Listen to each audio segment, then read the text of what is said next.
What's good, everyone? This is your boy DJ's Raw Uncut Truth, giving you that raw content that you deservedly need. I'm joined by the brother Revolution Radio, aka Rev. He's smoking on that Borrego pack tonight. You already know what it is. And if you looked at the thumbnail and you see that little cloud of thought with Borrego saying, "I'm running zone," that's exactly what he did. I told you guys he was going to do that. I told you he was going to do that bullshit zone. He was going to mess up this game. He was going to mess it up. And you know what else he did? He played the beloved Tay-Bay so many minutes because that's James Borrego's boo thing. This coach is a mess, brother. And we try to tell y'all, but y'all was telling us the process. But here's the thing. There is no process if there is no direction. If you don't have direction, where's the process? Because I don't see it. But I'm going to let Rev cook. I know he's been waiting on this. DJ, it was a lot of worst case scenarios when Melo got drafted. This is one of them. To be in a shit organization, not be starting, not be respected as the franchise player, always be blamed in every loss. Any little thing you do, your minutes are being stripped away. Any shot you miss, the coach is making some kind of gesture on the sideline. Like, this is like the worst nightmare I could have possibly dreamed of when LaMelo got drafted. To be, what's up, Drop the Mic? I see you, brother. But yeah, man, like, to be in a situation like this, I just feel bad for the kid, man. He's going to lose the Rookie of the Year. He was the clear front runner, but it's obvious he's going to lose the Rookie of the Year. He has to manufacture shots. Like the shot that he hit, the last shot he hit of the night at the buzzer going into the fourth quarter, he had to basically hustle for the rebound and shoot a fadeaway from the free throw line because that was the only way he was going to touch the ball. Like, it's horrible to see. And what makes the Charlotte Hornets even more sad, they're one of them teams.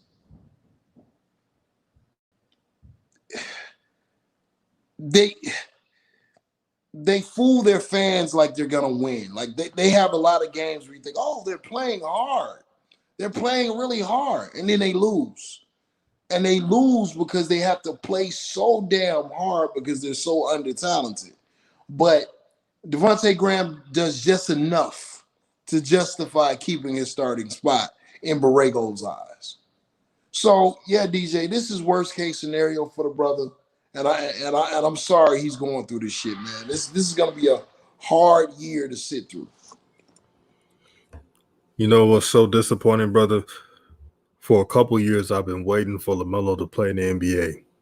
I've been excited for this moment, and we got an arrogant coach ruining it for all the NBA fans because he got his guys. He want his guys to do well. He want his guys to take all the damn shots. Devontae Graham tonight played 35 minutes and took so many shots. And he had 3 turnovers. You know what's funny? James Borrego didn't mention that, the turnovers. But he did question the bench. He said the bench's energy was low. He said that in the media today. See, this is what I'm not going to like. This is what I don't like about James Borrego. He picks and chooses who to talk about and who not to talk about. And the easy target is LaMelo, due to the fact that he has haters. He knows that. So each game he blames on someone that's not Devontae Graham or the Twins. He'd be like, well, I wish the bench was better. I wish the energy was up. But LaMelo and Miles Bridges are not bench players. What did I tell you? They're not made to be on the bench. It's not in their DNA. So I don't know why he's trying to make them into something they're not. And let me read Dan. Thank you for the $2.99 super chat. He said he's starting 2-6-1 guys that won't work, especially in the NBA. You could get away with one and a tall guard at the two, but two miniature shooting guards, they're not point guards, is a disaster waiting to happen.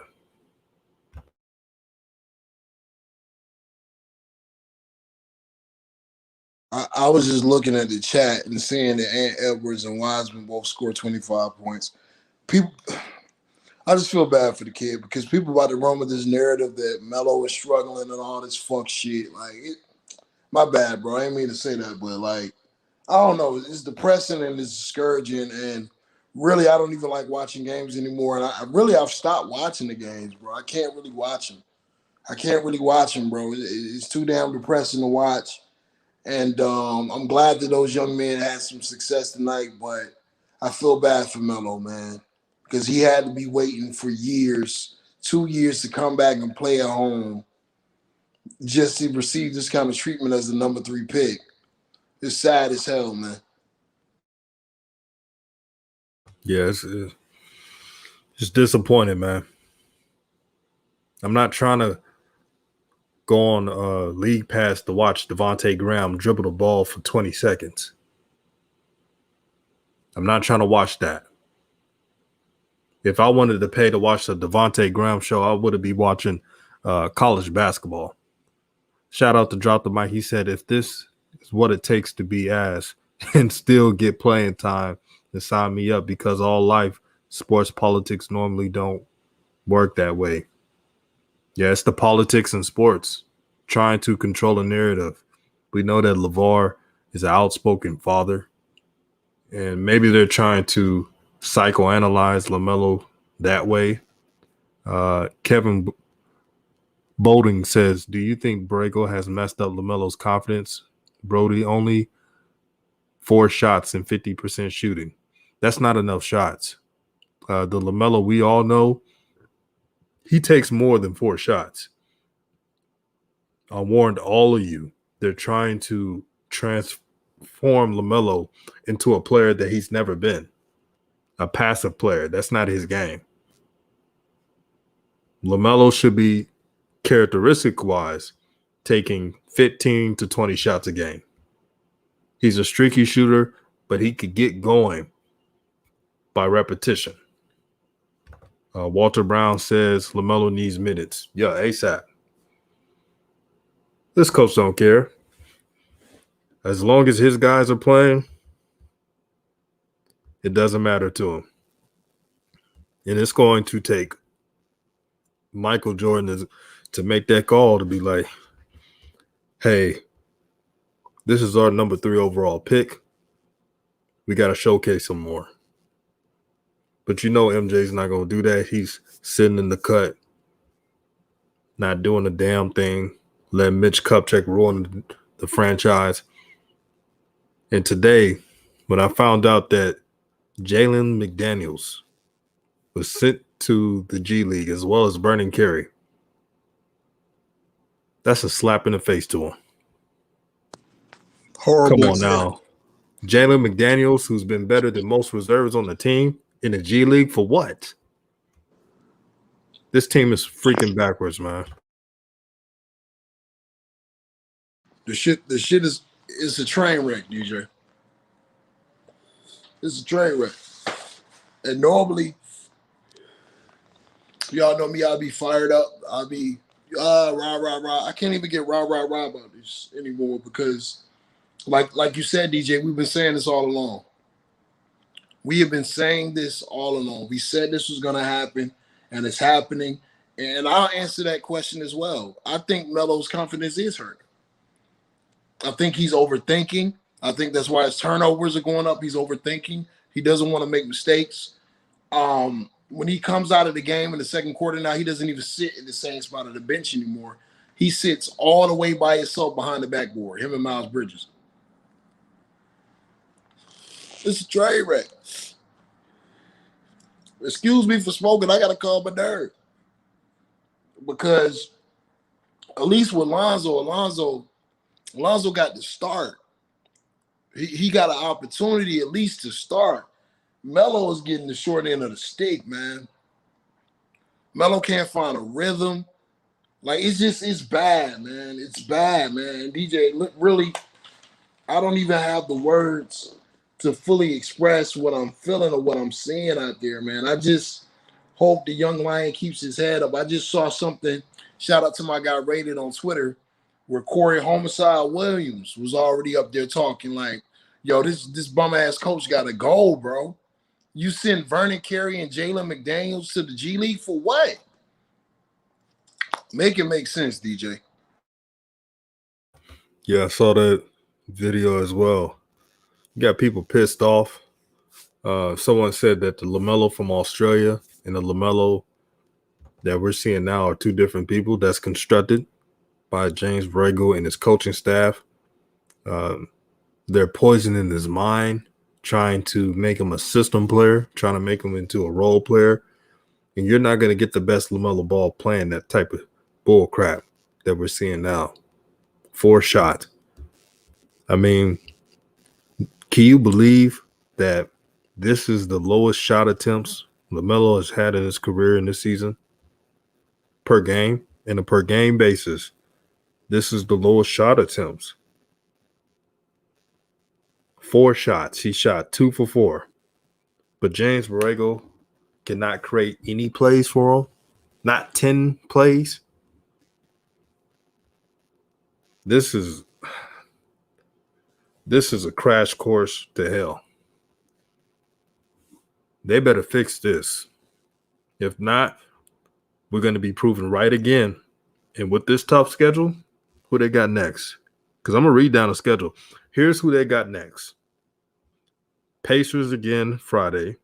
Bucks, they're going to get destroyed on that Saturday. So that's a back-to-back. Monday against the Heat, then the 76ers, then the Jazz, then the Trailblazers, then a Rockets team that's on fire right now, then the Grizzlies, who can beat the Hornets, the Timberwolves, Spurs, Bulls, Nuggets, Warriors, Jazz, Suns, Warriors, Kings. Boy, that's, man. Murder is wrong. More murder. That is a tough schedule. So are they trying to wait until the end of February to start LaMelo Ball? I've already put it down. LaMelo's not starting this year. Unless something drastically happens, LaMelo's not starting. No chance in hell. His coaching staff made it in their minds not to start LaMelo. They don't want him to grow, and they're going to be the only reason why LaMelo's not a rookie of the year. He has it right there. All LaMelo has to do is start. That's all LaMelo has to do. And they're taking it away from him. This coach, man, he's got serious problems. Oh my God. DJ. What up? I'm sorry, brother. I'm sorry. I got to address this real quick, and you can go right back. All right. A-Pain the Savage, man. Look, I know we disagree with the lineups and things of that nature, but to say, somebody give Tebe and Borrego COVID, that's inappropriate, man. We don't want to wish evil on anyone. You know what I'm saying? We do not agree with what's going on with the lineups, but to say, wishing COVID on them, that's a harsh statement, and let's try not to say things like that on DJ's channel, man. That's all I wanted to say. And A-Pain's our boy, man, but yeah. He is. Yeah, shout out to A-Pain, but we can't just wish someone has COVID. That's a deadly virus. You don't want anybody getting that. No. I don't want y'all blocking people. A-Pain's a loyal supporter.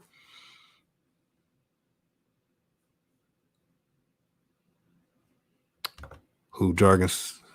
What's cracking? What's going on, Who Jargon, man? What's good, my brother, man? Man.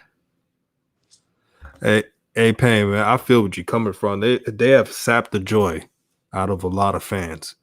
There's fans who are not even Charlotte fans. They may be fans of another team, but they're a fan of LaMelo, and they've been waiting all these years for his time to shine, and they're taking it away. They're taking the spirit away. It doesn't look the same. It's like they're in basketball COINTELPRO. They're brainwashing them, saying don't get too many rebounds, don't do outlet passes. They want to play this slow half-court style. You got to be backwards to be a short team trying to construct half-court plays, eliminate full-court plays, when they will beat teams by running them out the court. They got athleticism, they got speed, but they don't use their advantages. It's the oddest thing I've ever seen. To the point, Terry Rozier, like as you showed me earlier today, DJ, even Terry Rozier is coming out in the media and shitting on this coach, man. Even Terry Rozier, like, okay, this is like the second key player on the team that is coming out and saying, yo, this scheme is trash. It doesn't work. Why aren't we making adjustments? So if players on the team are starting to go to the media and openly address this, it can't just be, oh, it's the fans and it's us that we don't know what we're talking about. Nah, those guys are playing at the highest level, which is the NBA. And if they're feeling like it's a raggedy ass system, DJ, did you see how many open threes the Indiana Pacers got because of that zone? Yeah, that zone destroyed them. And Miles Bridges was frustrated again. I don't blame him. They keep playing that zone, and all they had to do was play man to man. If your man goes by you, oh well. But that's way better than playing that zone, having people open for three. And Drop the Mic said, who would y'all recommend the Hornets bringing a trade deadline? Shoot, bro, I wish they can trade some of their players. I wish they could trade the Twins, Tay-Bay, Devontae Graham, but they obviously need a big. I would go after Marvin Bagley, but they need more of a girthy center. They need someone with strong hands and someone that could get rebounds. Who would I trade? Who would I look to for in the trade deadline? Shit, you think Melo's a bum? Go ahead, trade him. Shit, I mean that's what I say, and I know they're not gonna do it. And of course, I'm just saying my own wishes. I mean, at this point, it doesn't matter who they get in the trades on trade deadline, unless they get somebody like Zach LaVine. It doesn't matter. And shout out to Shea Parks.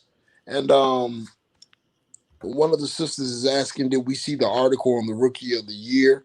I think it was Paige Castone that was saying that.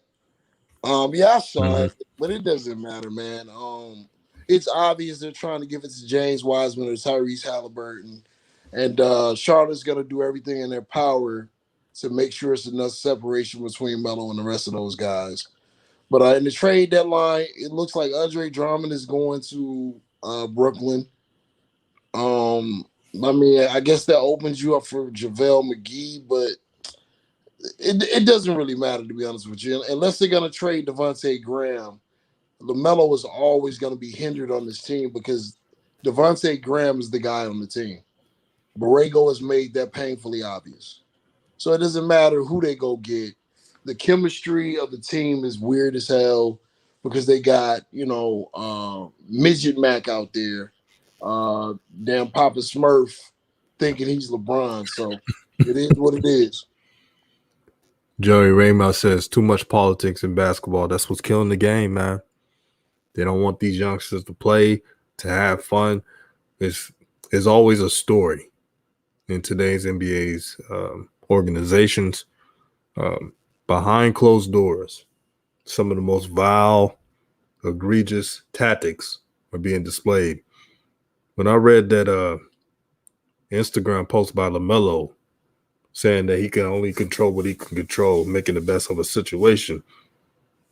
That's a brother screaming for help. You may not believe it or not, but that's what I assume it is. Um, he's stuck in a rock and a hard place right now. If he speaks up, he will be labeled as an arrogant teenager that doesn't respect authority. If he doesn't say anything, then they'll just run over him. So what we got to do as new media, as fans, we got to let it be known. You tag the Hornets and everything y'all do. Everything y'all do. Y'all have a voice. You got to use that voice and maximize it so they don't just destroy LaMelo's chances to get Rookie of the Year. That is an award that is the biggest middle finger to all his haters. Can you imagine if LaMelo would have had a chance? Because I don't think he's going to have a chance now. Can you imagine if LaMelo would have a chance to win that Rookie of the Year? All his naysayers and doubters who said he wouldn't even make it to the NBA, that his career was ruined because he went to the JBA. They all would have been in silence. Yep. How convenient that he's sitting on the bench, right? It's just an absolute travesty, brother. It's an absolute travesty. And I want to answer this question from the brother. Our brother dropped the mic. Shout out to Drop the Mic, man. Can they afford Drummond?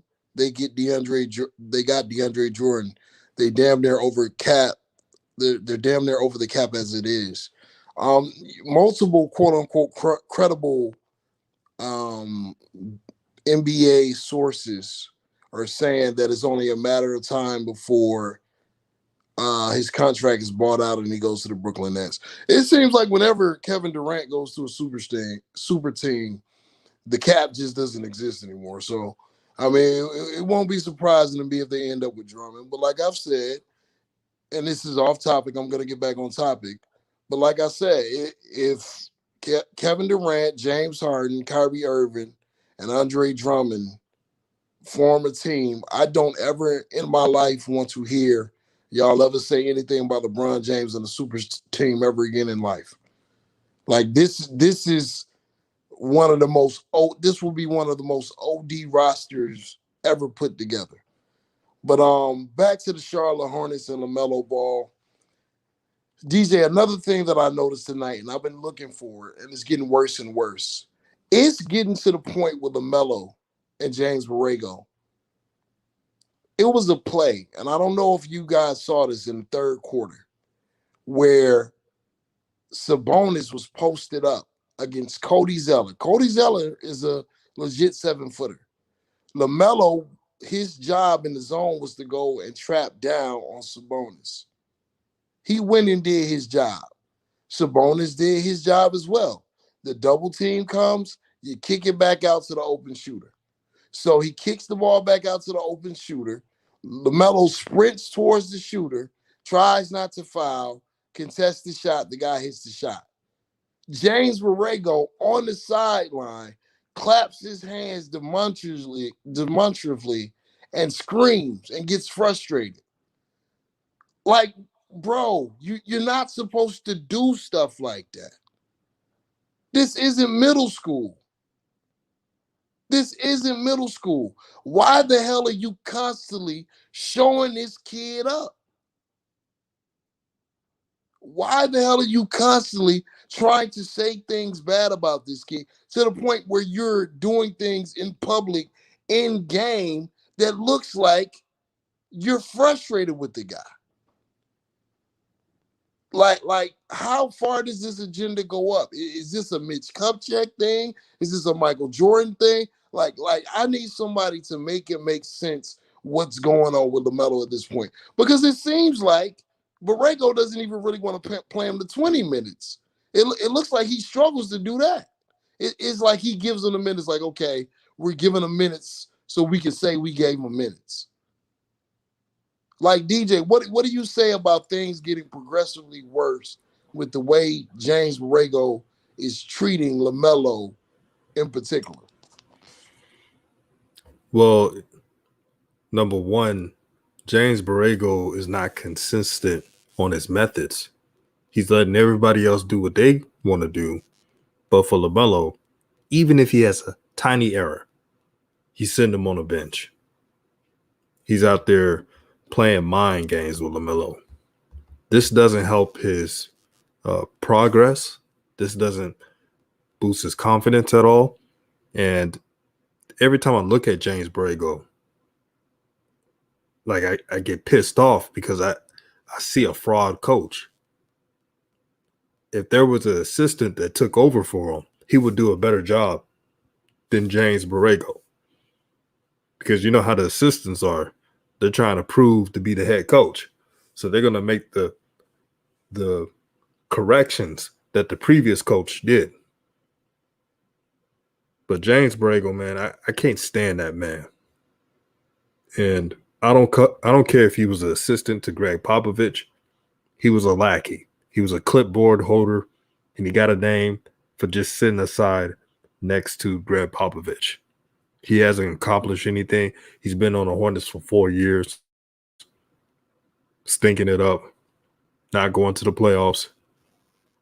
And shout out to Bartrand. He said PJ retweeted, control what you can control, DJ. Yeah, I got confused with that. LaMelo said this, got to make the most out of every opportunity no matter what. This was his Instagram story. So that tells you everything how LaMelo's thinking.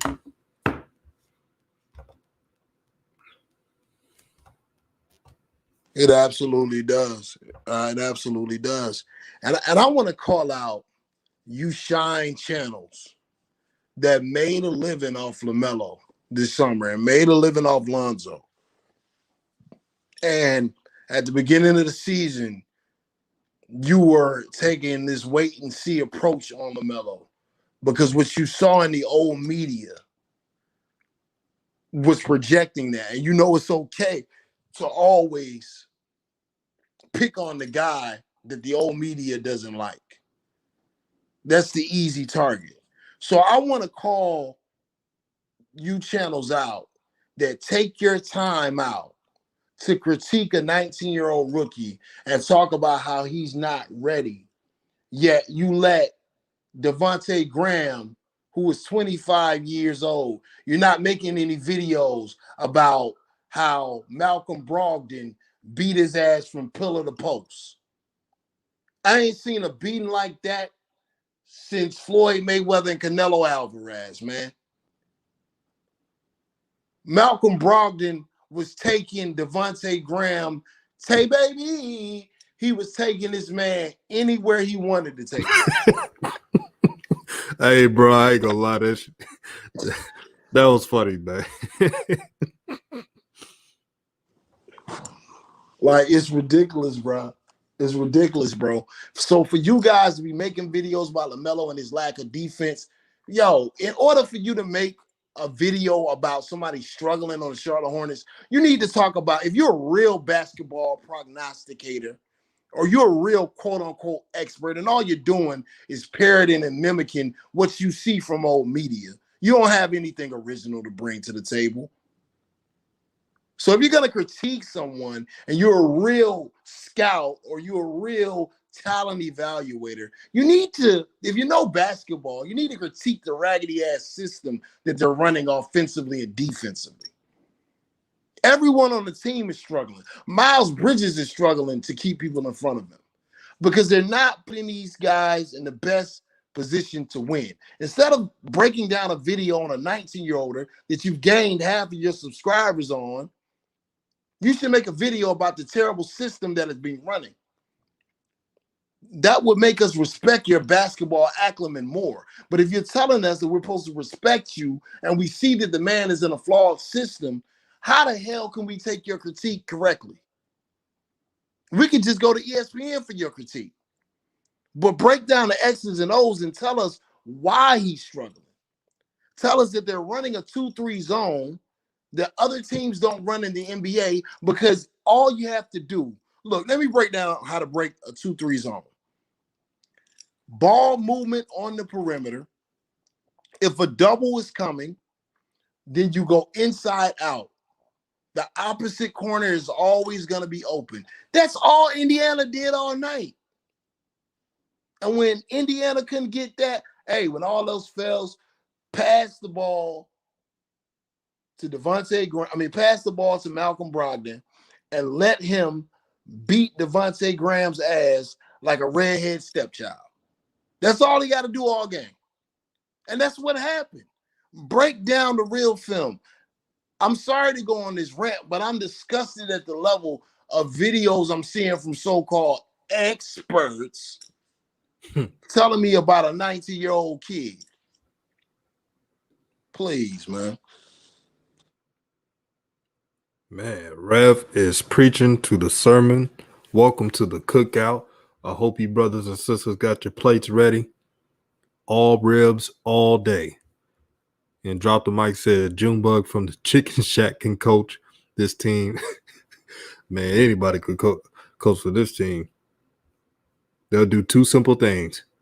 Play man, start LaMelo, run the break. The coach will be like, I don't want to even think about a zone. We playing straight up man to man. And before anybody makes excuses about there's teams that could play man, the reason why the Miami Heat plays man, they have the length and the personnel to do it. That's why that system works for them. But Ankh, if you're in the chat, I'm about to send you a link because I know you about to cook, man.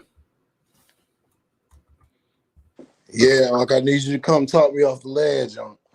If you told me, Unc, this is what you told me, Unc. You told me and the millions of DJ Raw Uncut True fans around the world, you told us that Lonzo was going to Charlotte. Now, how the hell is Lonzo going to go to Charlotte and Melo can't get 20 minutes a night? Come on, Unc. Make it make sense. Come talk to us, man. Make us believe again. Make us believe again, bro. Yeah, just hit the link, Ankh. King Poe says, "Come on, Ankh, we need answers." DJ, before Unc slide back on this thing, I want to ask you a serious question.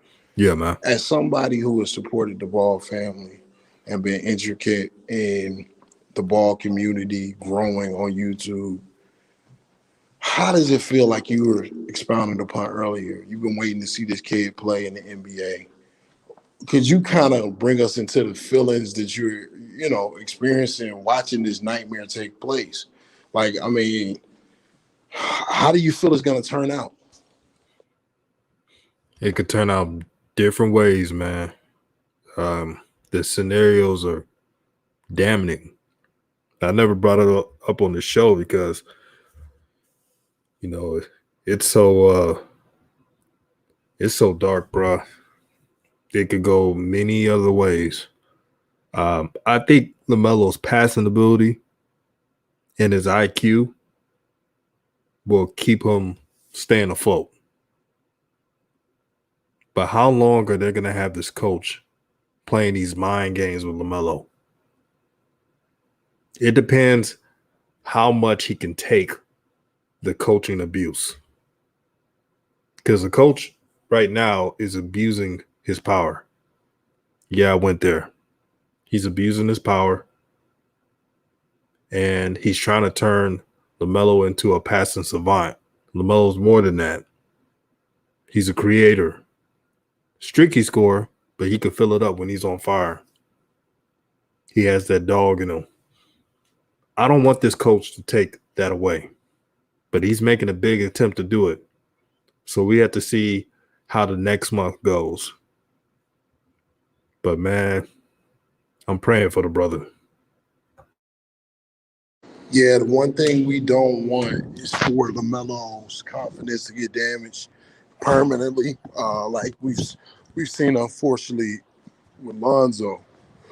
But for the first time in my time watching LaMelo play, it looks like he's not having fun playing basketball. I haven't seen him looking like this since Lithuania, as far as his expressions on his face and sitting off to the side. He looks like he's getting to the point of misery, and like you said, the subliminal things that he's saying on Instagram is a cry for help. It definitely is, brother. And guess who we got here? Boy, no introduction. Uncle Vern. Let me tell you something. Back in my day, let me show you.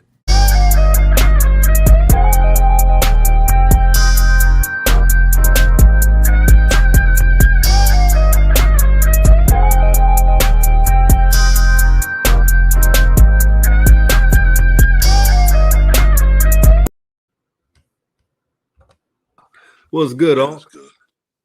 Hey, what's going on, bro? Can you hear me? Yeah, I can hear you loud and clear. Okay, man, that's good, man. All praises due to the Most High. Hey, yes, indeed. Rev, I'm here to tell you, man. What's up, Unc? Dude said it the other day. That was on with y'all last week, or the part of last week. He said the only way they're gonna be able to get that run and gun system come in, bring it in, is to bring in Earl Watson.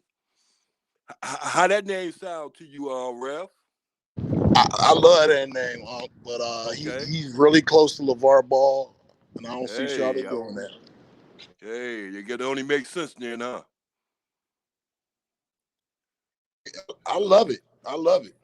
You said the answers. I want to tell you about my boy, but they ain't trying to hear about my boy. So, man, I'm just talking about maybe Earl Watson as a coach can come in and change things.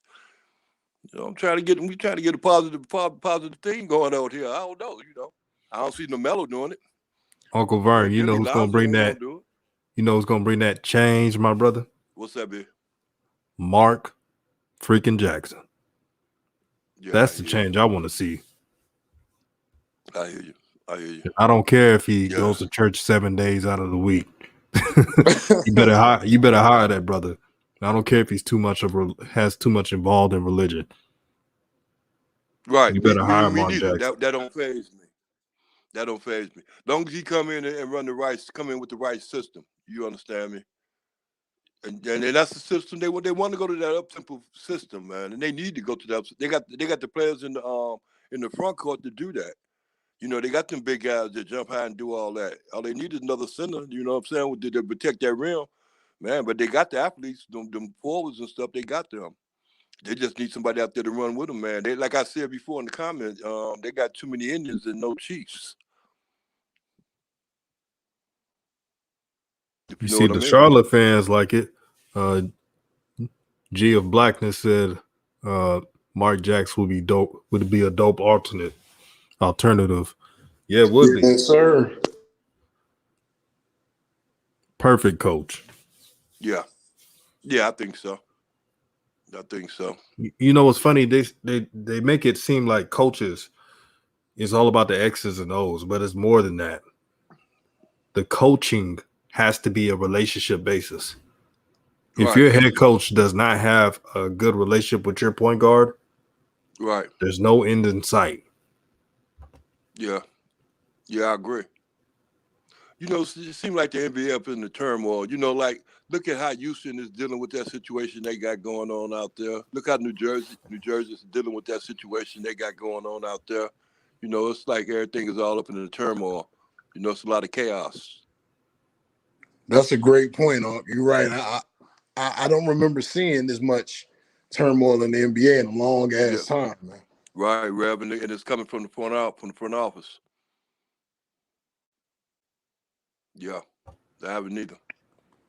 Where do we go from here, DJ? That's truly the question. They played the Pacers again Friday. Do you think Borrego is going to make any adjustments to the starting lineups? Any adjustments at all? No, you already know what he's going to do. He's going to be asking for more zone. Get in the zone. If you notice about him too, when he do his interviews, he looked defeated. Right. Yeah.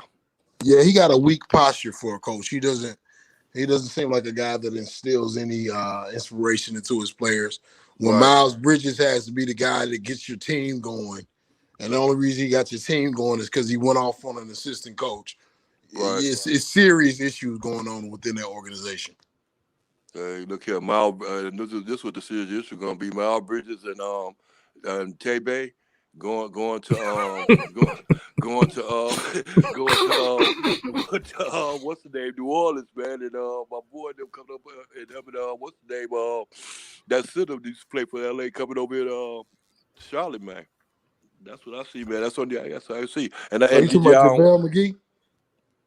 Said again. You talking about JaVale McGee? Yeah, JaVale McGee. I like that. I like that little move, man. I like that. Hey, yo, Gia Blackness called James Borrego AutoZone. That's his new nickname.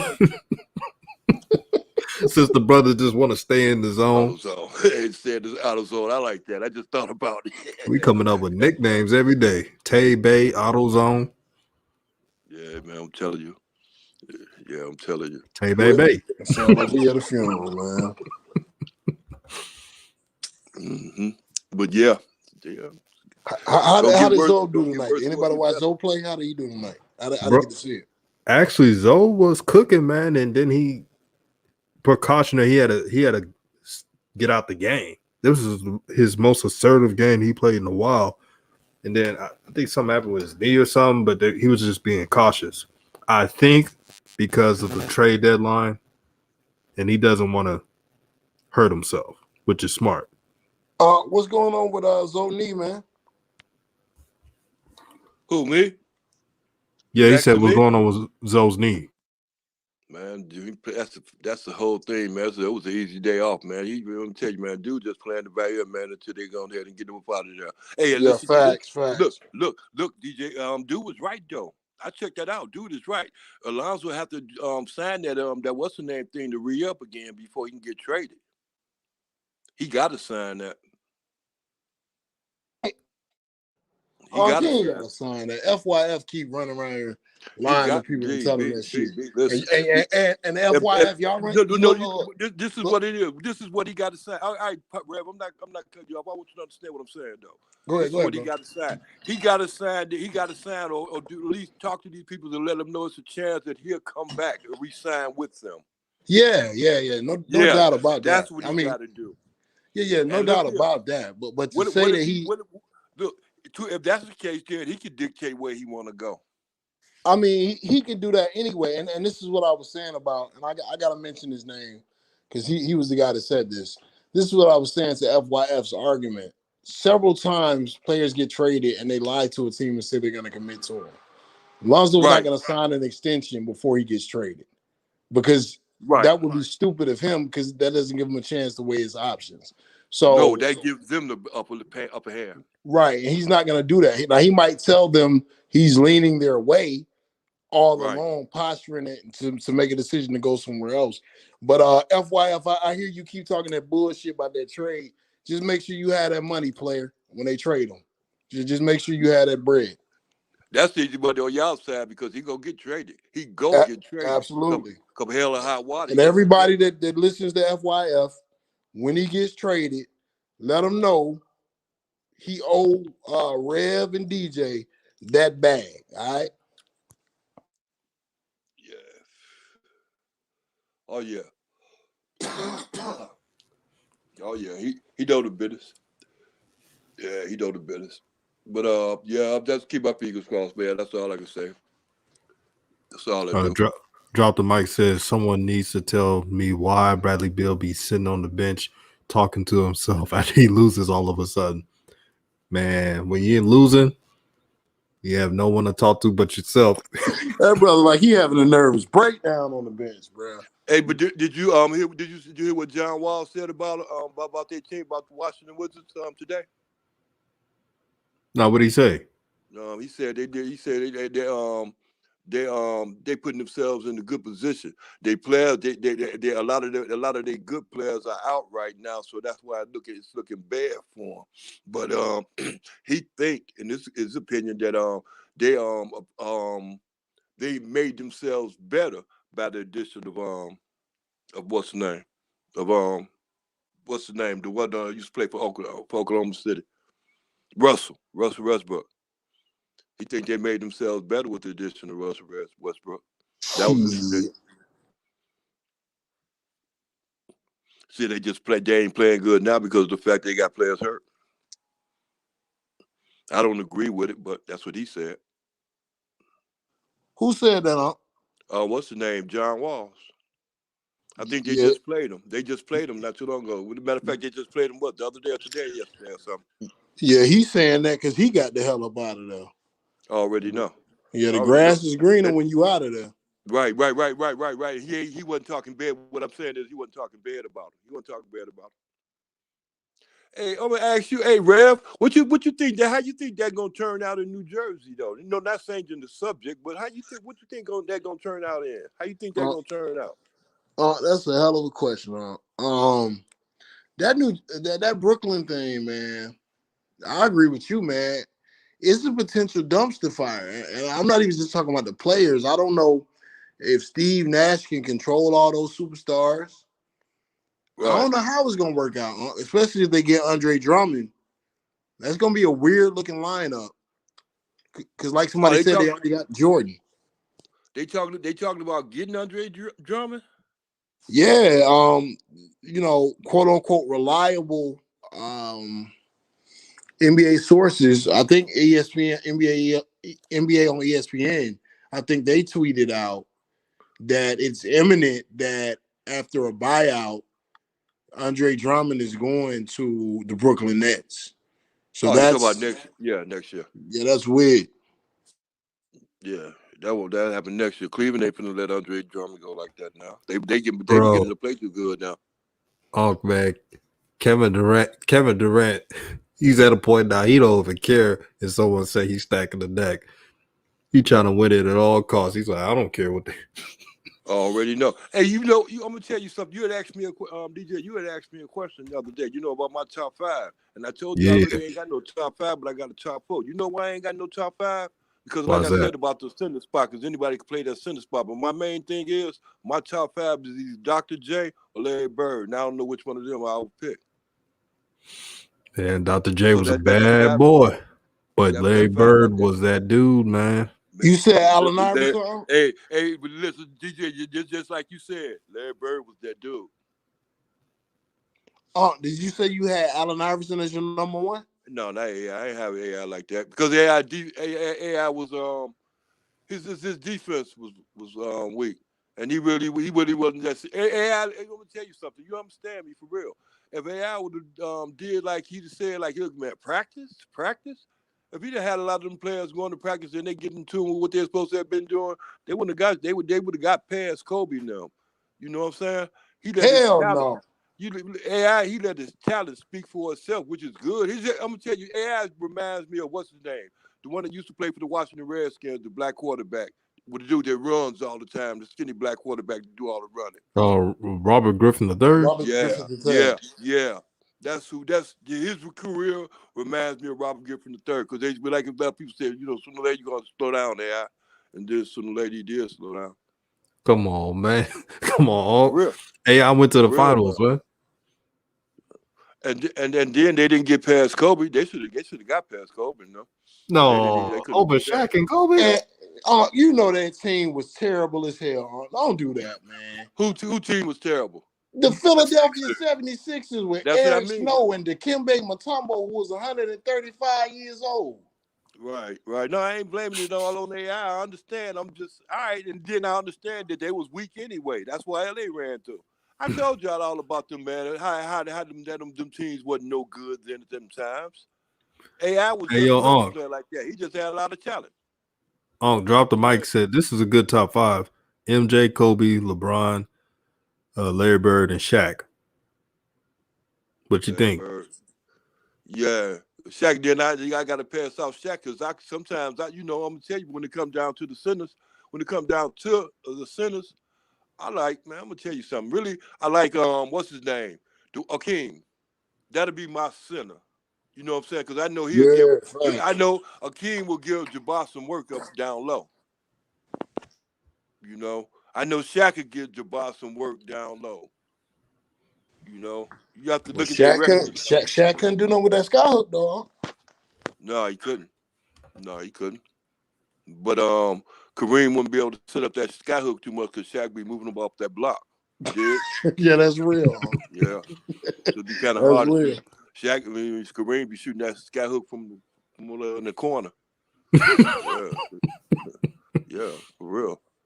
Yeah, but that's what I said, man. Like I really ain't got no centers, man. 'Cause you the whole even the time, even with the centers now, they shooting threes now.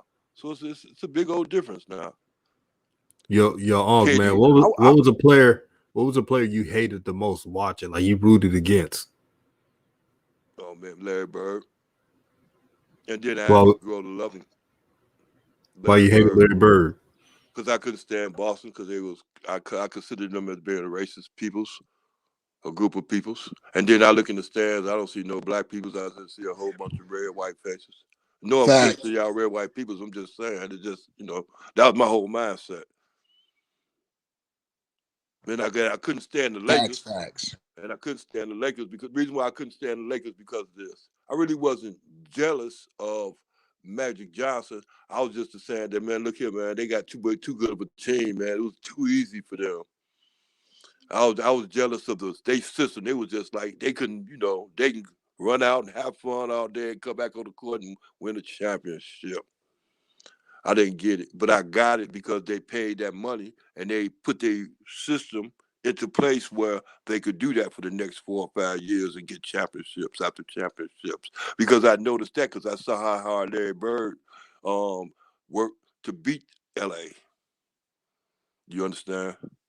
And then Jordan come in and just say, hey, but look how he had to struggle against New York Knicks and against Detroit Pistons for them 7 years. It ain't greasy in the NBA, man. Your uncle, who was the best player in the 70s? 70s, man, the 70s. Oh, man, in the 70s. Okay, Jordan came in the 80s. That was at 83, 84, 85. The 70s, oh, man, Dr. J. Dr. J, man, you know that. Artist Gilmore, all the rest of them was all fine, and there was a whole lot of good ones out there, but Jay was it. He was something that nobody seen before. He was excitement. Excitement sell tickets. You know that, right, DJ? Mm-hmm. Yeah. The doc. Please tell Charlotte that, please. Said, hey, they gotta play that. You gotta put Melo in and get Lonzo, man, and all that shit are gonna start and stuff don't start, man. But until then, hey, the party ain't gonna start until they get in. You know what I'm saying? Hey, what about Kareem? You ain't put him on the list in the 70s. He won the championship in Milwaukee. You okay? Like when you had asked me that, I mean, now look here, DJ. When you had asked me that yesterday, and I said, look here, DJ, man, look here, Jabbar was good and all that, and Lou Alcindor was good when he was in Milwaukee and all that. But remember this though, he wasn't doing that by himself in Milwaukee, he had Oscar Robertson with him, and then when he went to LA and they started forming, he had Magic, he had Worthy, he had. Man, he had some players. He had Scott. He had what's his name, Cooper. He had some players, and they had a system. They had that running gun. It was showtime. What you got against Kareem, man? Y'all shot the fade before. Kareem fitted into a good situation. He was 7'10", shooting the skyhook. Magic made that team, but Magic made that team go. But he's not Kareem. And then it's because it's just like, okay, if I look at it the same way, I say it's kind of hard to get Shaq his pub because he got to be a big fat ass and Kobe was doing all the work. I mean, what do you want?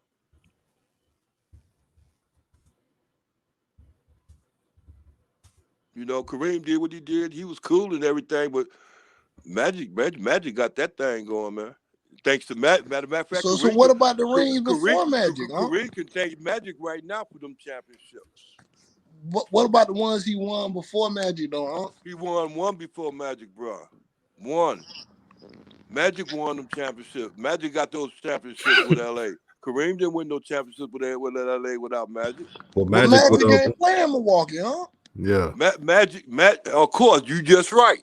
Kareem played in Milwaukee, and he played with Oscar Robertson also, bro.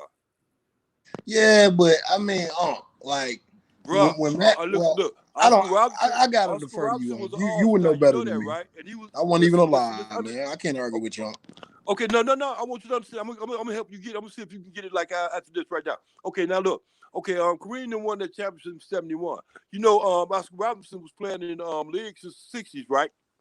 Since 1960, right? He been in the league 10 years. Right. You know what I'm saying? He was in the league getting it. All he had to do was just get the ball down to the big man. The big man was gonna take care of everything. The West Coast, when Magic, when the LA Showtime, when they had that was a whole team thing. It wasn't Jabbar. Magic ran the show. It wasn't Jabbar. It was Magic. The Magic had that.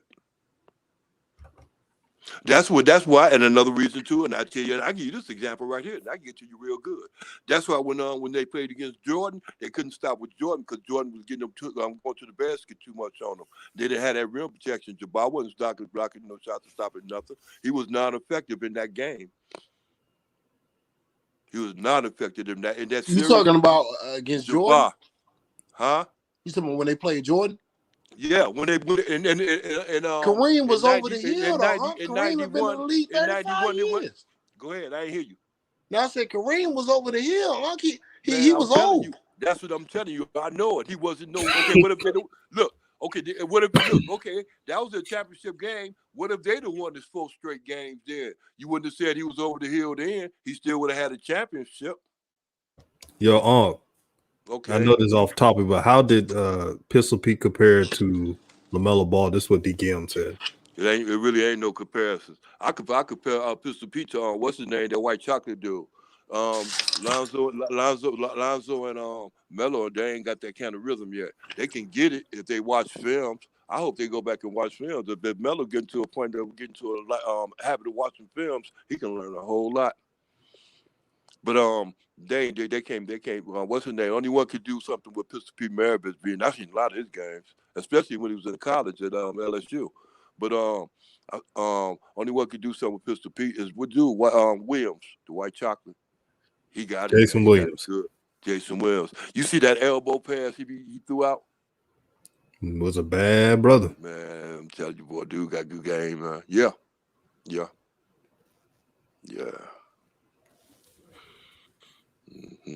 Yeah, chocolate. Yeah, white chocolate was nasty, man. Yeah, I like it. He got good game, man. He got good rhythm too. That's my favorite player. Huh? Well, he one of them. Like I told you before, I told you I got my top 4. All right, good night, baby. I love you. Put it down. Put it down. Go, man. I told you I got my top 5. I told you I got my top 4. I ain't got a top 5.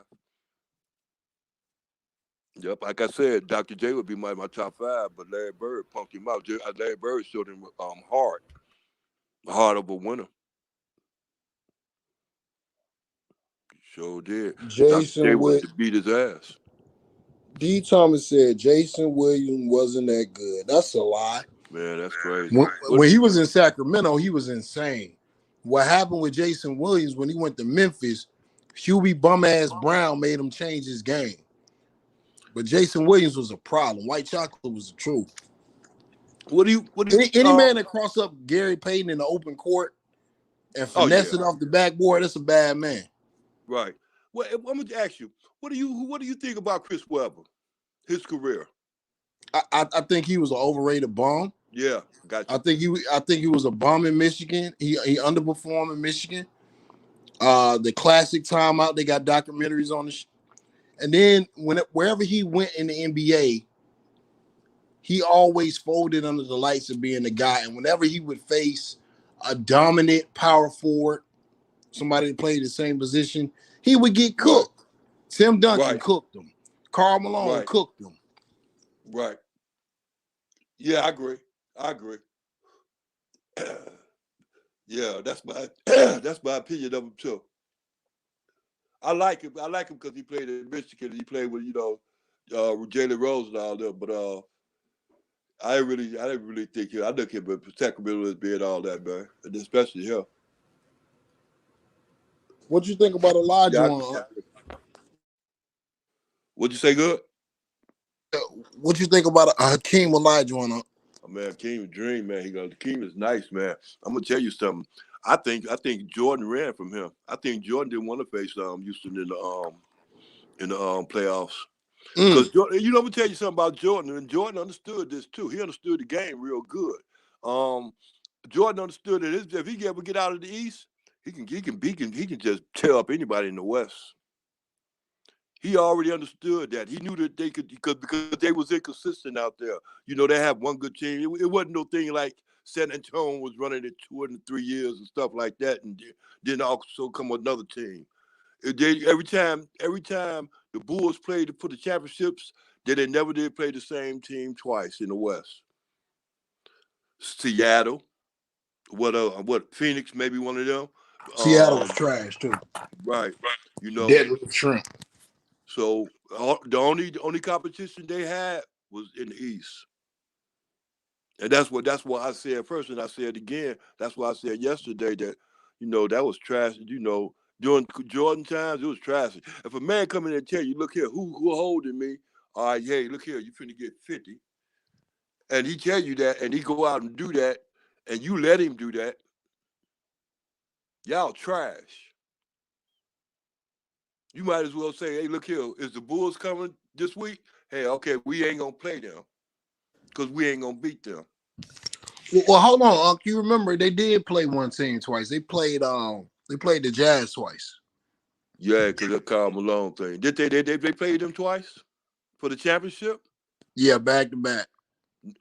Oh, Dennis Rodman got in Karl Malone's ass twice. Yeah, he hit him with the sweet cag in the back court. Had him in the figure 4 leg lock. All right, I didn't know that. Man, I learned something new every day. I thought Dennis only got that ass one time. I only thought he was only back there playing with Karl Malone's ass one time. He was back there in 2 situations with it. He got 2 rings on him, huh? He does. He does. Yeah, I didn't know that. DJ. What's up? What's up with DKM, man? Oh man, DKM, you smoking one, ain't you? DKM said it's a true Angelo Ball is a smaller, more athlete Larry Bird with heart. Angelo Ball is like Larry Bird with heart. Smaller Larry Bird, more athletic, but with heart. DKM just trying to. Man, Angelo wish he can get that kind of heart that man got, man. For real. That man took the game real serious, DJ. He took it real serious. I don't think nobody. Jordan took it serious too, but Jordan took it serious because he had all that talent and confidence. Larry Bird took it serious because he had a little bit of talent and a whole lot of confidence. Yo, Unc, I think from hearing what ex-NBA players have said, my conclusion, Larry Bird probably got the most heart in NBA history. He hated losing. They said he was more competitive than Jordan. I agree. Oh man, look here, DJ. I don't know. You ever see? You probably seen it on play. But look here, I saw that game when Jordan lost to him, but Jordan wound up with that 61. Ooh, DJ, it was a cold, sweet game, boy. If you can't you go back and look at it on YouTube when Jordan went off over the 61 against Boston. When Boston won that game, though, man. That was a sweet game, man. And you want to see how good Bird was? Look at how you watch that game and see how it look. Go back one day when you ain't doing that, watch that game. You'll see some. You see some of us at work, boy. You see them at work, man. For real. For real. Bird wasn't no punk. I just can't put him in my top 5 like that. Yeah, it's hard for me to take Larry Bird off of my top 5. He has to be on there. I mean, he was a killer, man. Yeah, I hear you. Yeah, I believe you. I know it. I know it, bro. All right. But I'm gonna leave you with this. But DJ, I'm gonna ask you this before you go. What do you think about today's game? What do you think about the talent and everything about today's game? You think today's game stand a chance? Well, today's game, to be quite frank, is more athletes, stronger, faster. more agility. Back then they had more fundamentals, but the athletes now are, or there's a bunch of, if you look at metrics, there are a bunch of Michael Jordans athlete wise. Right. Running, jumping. You look at the test, you see a bunch of 40+ inch verticals, 4.3 speeds. The players are extremely more athletic now. A guy like Dwayne Wade, I mean, you mean to tell me he wouldn't put in work back in the day? I'm sure he would. Or Steph Curry. Right. And people say exactly. And Steph Curry, I know people say if you hand check him, he wouldn't do as much, but he'll do enough. You know, he would have to adjust. But Steph Curry's not small. Correct me if I'm wrong. Steph Curry's 6'3". He about 6'2", 6'3". The bad boy Pistons, I think they would have broke Steph Curry the hell up though, DJ. You think so? Yeah, I think so. Yeah, I think so too. Coming to the basket. What you say? Coming to the basket, they'd have gave him a hard time. Hell yeah. They'd have gave him the Jordan rules. Right? What's the Jordan rules, huh?